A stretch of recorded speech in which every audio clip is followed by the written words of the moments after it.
quick update. I got another unit for my Infamy campaign completed yesterday, but I ended up, it's kind of I mean, I'm an ICU nurse, and I went through the entire pandemic and didn't get COVID, and now that it's thankfully watered down in strength a little bit, I've contracted it, so just got a positive test this morning. I was like, oh, I feel like crap. I'm going to test it. I mean, thankfully it's not as bad as it could be, but, you know, hey, at least I say I've been there, done that. These are Gripping Beast miniatures, the only ones I've ever done before. It's a rather simplistic unit, but this is a big win for me in several different categories. One, I bought these about maybe 4 years ago, pre-pandemic, and they sat in a box because I was going to do this whole crusade thing, and then I was like, oh, that's too much, because I didn't even get into skirmishing game yet. I thought I was going to always be huge mass battles, and after painting, you know, several thousand Napoleonic miniatures, my appetite to take on another 1,000 point or 1,000 figure plus project kind of waxed and waned. I was like, no thank you. Thankfully I've got into the skirmish level game, so getting into them is a lot less time consuming. I'm glad I opened my eyes to that whole side of the hobby, and so boom, I was able to get these guys, finally broke them out. I painted them.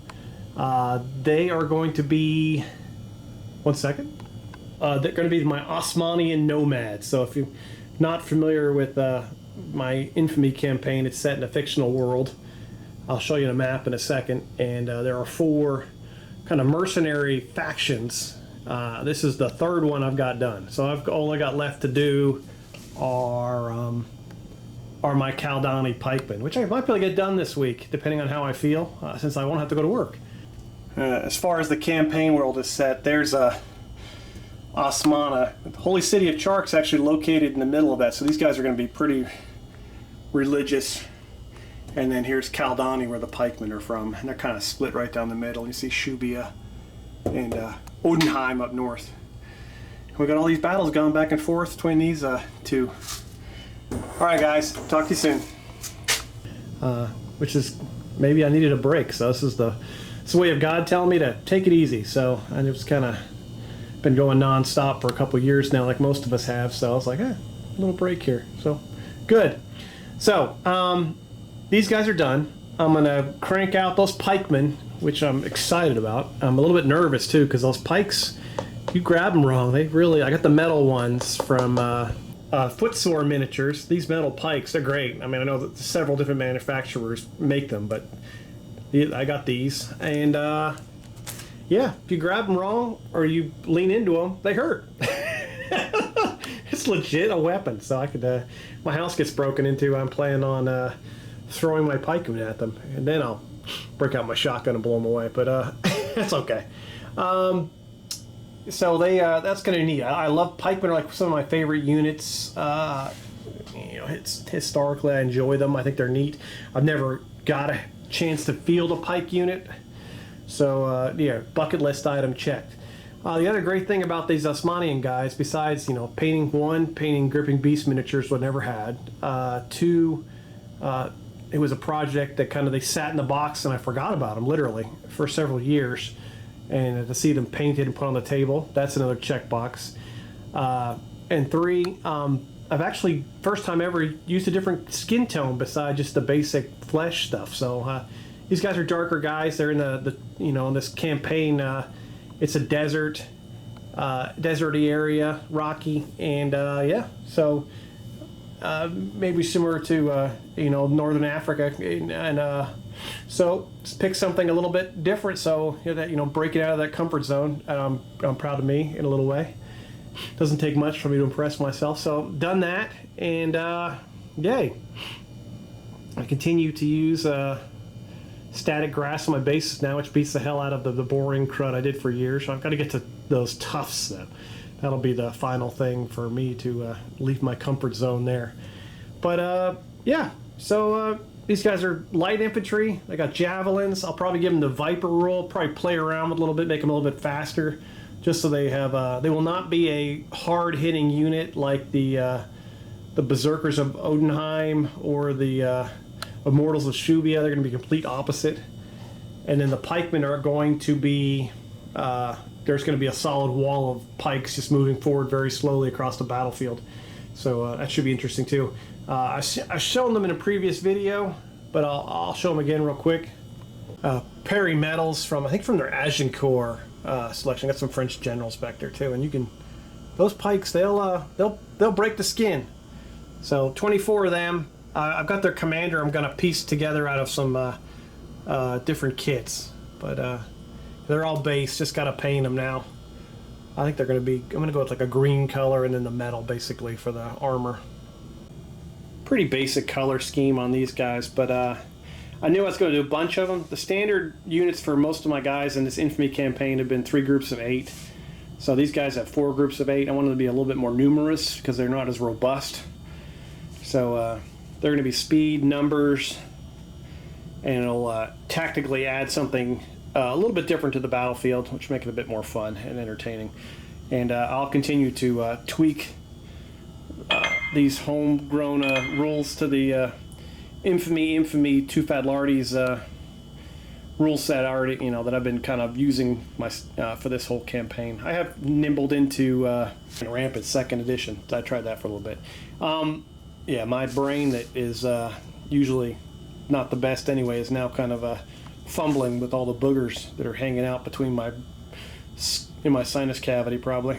Sorry if I sound weird, but that's just, it's the joys of being a little bit ill. I don't do it much, but when I do it, I'm doing it right. And I've never heard of this rule system. I mean, there's a million rule systems I never heard of. But this stumbled onto my YouTube feed somehow. Oathmark. From what I've seen in videos and done some reading online, the campaign and the kingdom building stuff looks intriguing to me.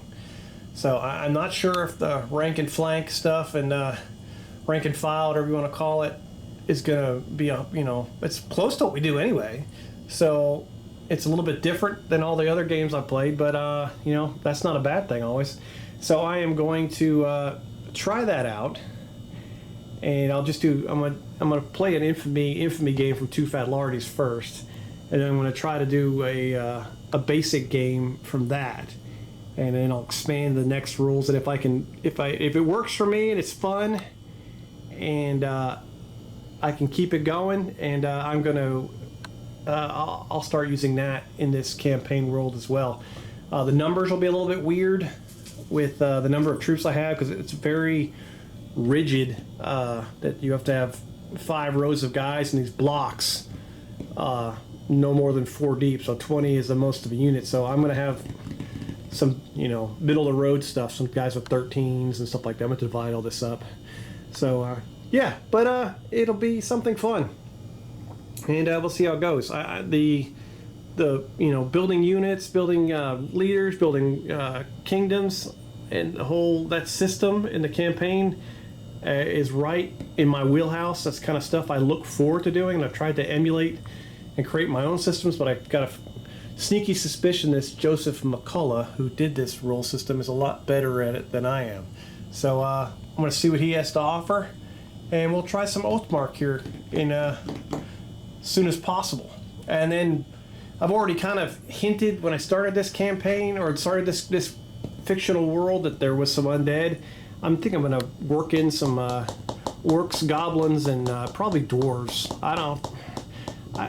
Maybe I'll do the undead. I'm not going to close the door on that. But when I play Dungeons and Dragons, or I play any kind of fantasy stuff, orcs and goblins are always my bread and butter, especially in D&D. They were my favorite adversary, so I will be cranking out them. So we might have an orc invasion of this continent, and then maybe some dwarves will come out to counter them. It's got stuff coming out of the ground, and then we'll go from there.